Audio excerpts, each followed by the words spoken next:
So every so often, I like to revisit and reread books that I've read on money mindset, on business strategy, and just adapt them to the context of my life at the moment. Because a lot of the times when we read books that are mostly around strategy and business, we tend to apply them to wherever we're at in our business at that point in time. So I like to read them in different seasons and understand how they can impact my business all the time.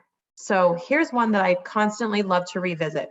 This one's called Secrets of the Millionaire Mind by T. Harv Eker. Yeah, Mastering the Inner Game of Wealth. And this is my go-to money mindset book. If you have not read this book, I recommend picking up a copy, and I'm going to drop a link to that in the show notes. Please check this out. Now, it's a very easy read. You can see it's not really that long. It's a smaller book. And I do recommend, if you are a reader of physical books, this is a great one to take notes in. I'm personally an audiobook reader or listener, and I love listening to this on my walks. It's very, very nice. I mean, even the voice of the reader, I think it's the author, is quite relaxing to listen to. So definitely pick up a copy or an audio version. Link is in the show notes. Now, here's the thing. I found a quote in here when I was reading it that I not only was just inspired by, but I was so inspired that I wanted to share it with you, and I wanted to talk about it on the podcast. Now, here, all it is, and this book goes through several wealth principles in it. And one of the wealth principles that the author brings up is called the law of income. And I want to share this with you. The law of income. You will be paid in direct proportion to the value that you deliver according to the marketplace. I'll say that one more time. You will be paid in direct proportion to the value you deliver according to the marketplace. And there's two pieces to this that inspired me. Let's talk about a couple of things that I see that can help us apply this in business to exponentially grow our wealth. Number one, price your services or products according to value, not according to effort. And we're all guilty of this. We tend to naturally gravitate toward pricing our offers, whether that be a service or a product, but mostly services, this is where I see it, according to the amount of effort it takes us to deliver that service. So we think, well, this thing that I'm doing, it only takes me an hour, so I'm not going to charge them that much. It's just an hour. Or it's just me filing a piece of paper. It's not a big deal. So I'll just charge them a little bit. I won't charge them, a ton of money for this particular service.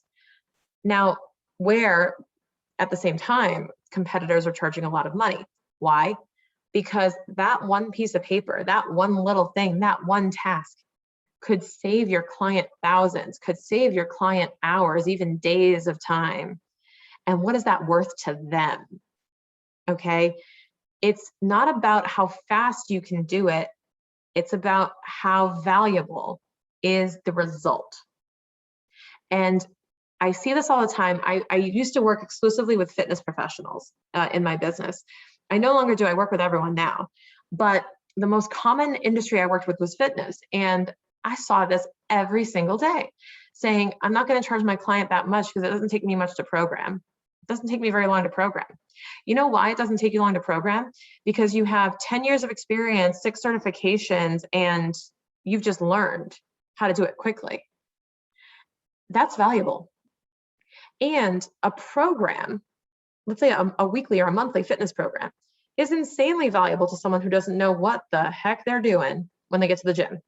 So for me, I am a fitness professional, but let's say like for the average person who is a customer for fitness services, right? They don't know. They can't program for themselves. They have to come to you because you're the expert. You're the expert. Just like people have to come to me, just like you probably have to come to me if you say, hey, Shannon, I don't know if my business entity is optimized. Can you help me? Well, I can tell you in a matter of minutes, probably within an hour, I can tell you with a certain amount of information which type of business entity should probably be the one that you pursue. Now, I acquired that skill through a certification, multiple years of education, and experience as a CPA. But that's what you're paying for. because that decision is worth thousands to you, even though it takes me 45 minutes. But I'm not charging for my time. I'm charging for the result. I'm charging for the fact that if you save $50,000 through one thing I do for you, it's still going to cost you money, but you still walk away winning and then some, even with my price. So price according to value. If you have a service-based business, especially, you always gravitate towards, well, I don't want to gouge my client. I don't want to charge them more than it's worth. I don't want to charge them more than what I'm spending. The part that you're charging that's more than what you're spending is your margin. That's the money you're actually making in your business. That is the income for your business that gets to stay in your business. So you want to maximize that margin, actually. And we price based on effort because we have a sentiment with the customer. I think we don't associate what we're doing as business. And we tend to look at it as, let's do them a favor. And it trains them and it trains you to value yourself a little bit less. And charging based on your costs, charging based on your time, it's worked in the past for a lot of folks. I mean, even accountants still bill by the hour. And it's kind of the reason I don't believe in hourly billing, is because I believe in value being the basis of billing and not the amount of time I'm spending. Because if I take longer to do something, I shouldn't have to charge you more if I'm getting the same result. So when people look at what they're charging, understand your goals, understand when you're pricing your services, what an hour of your time is worth, and factor that in. But also match it up with, what is the impact on the market? What does the marketplace price this as? Do your research, ask customers, ask prospective customers, ask your fellow service providers in your industry what they charge, and make sure you're in line with that. Do not undercut on price.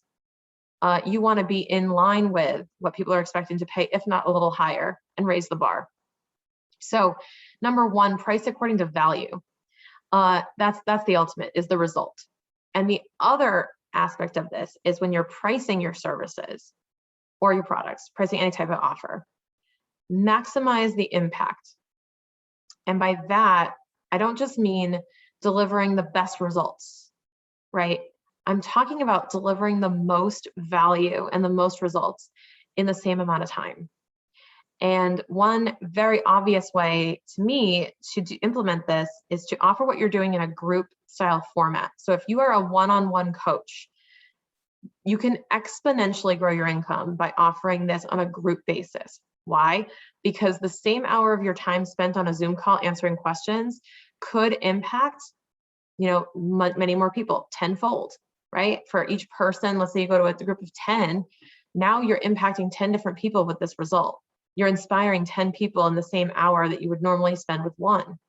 And now you've got a bigger value in the marketplace. So saying you'll be paid in direct proportion to the value that you offer, this is the quintessential example: impact more people. And a very common thing that I hear, believe it or not, is, well, I have a bigger group. I have about 100 people in my group program that signed up, so I'm only going to charge them $1,000 each instead of $3,000 because I have 100 people. So that's $100,000. Like, that's great. I'm going to reduce the price because there's so many people. And I couldn't disagree with that approach more. Here's why. When you go to a baseball game, when you go to a football game or any type of sporting event, if the seats are full, does the price go down? No. And furthermore, if the stadium is bigger, does the price go down? Is a bigger baseball stadium cheaper because it can hold more people? No. Why? Because they still have to maintain all that space. They still have to do all the same things to the park that they do in a small stadium. And furthermore, more people will get to see the game. The value, the impact is bigger. They're able, instead of, let's say, a minor league field, they're able to show a game to more people.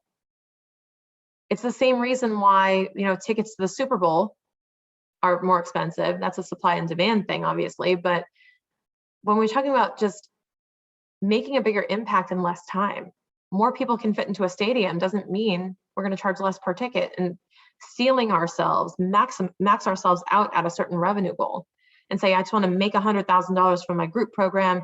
So every time someone joins, everyone's price goes down. No. Or every time you add a head to it, the price goes down. No, it's worth the same amount to every person. Why? Because you're promising the same result for every person. Now, I do understand the argument that if you have a large group, they may not get the same individual attention and the price or the value may go down. Now, instead of actually doing that, what you do is you fill the gap. You say, what can I do to give them more attention? What if I hire an assistant coach to help me? What if I reduce the number of phone calls, or I split them into 2 groups, right? What if I did something to adjust the program so that it afforded them more attention, and therefore I felt better about charging this rate because I can guarantee the promised result for everyone, right? So it's up to you to ensure the value is there. But what I don't want you to do is get caught up in thinking that, you don't have to charge that much, or rounding down your prices. I see this all the time, rounding down the prices. Oh, it doesn't take me much effort. Oh, I have a lot of people who signed up, so I don't need that. No, it's not about you. It's not about you. And those factors don't affect price. What affects price is value in the marketplace, the impact you are making. So if you're making a bigger impact, if you're impacting more people, if more people are inspired by you, if more people get to see you, if you're speaking to a room of 100 people versus 10, guess what? That's a bigger speaking gig and you make more money. Why? Because you get to speak to more people and you get to impact them and deliver more value in the same amount of time. In one 1-hour speech, you can tenfold your impact.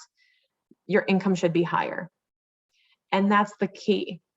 This is the success factor for a lot of entrepreneurs who are extremely successful. They are figuring out how to impact more people in less time and therefore multiply their income. So I would challenge you, stop trading your time for money, number one, and we all know that. Stop trading your time for money, but start trading your time for more impact, right? If you're going to be trading your time, make more impact with it, and the money will flow. So I challenge you, find a way in your business to create more impact in the same amount of time, even if it's just marginally a little bit. And I guarantee you're going to start seeing results, and you're going to start unraveling the strategy to the next level of income that you need in your business. So if you do that, share with me if this is inspiring, if this is helping you crack through some money mindset blocks. And also share with me, do you know this book? Have you read this book, Secrets of the Millionaire Mind? Do you have another wealth principle in here that you love? Because I think I'm going to be sharing more. So please send me your thoughts on Instagram. My handle is @ShannonK.Weinstein. Please tag me, share this in your stories, and let everyone know that you are ready to unlock your millionaire mind.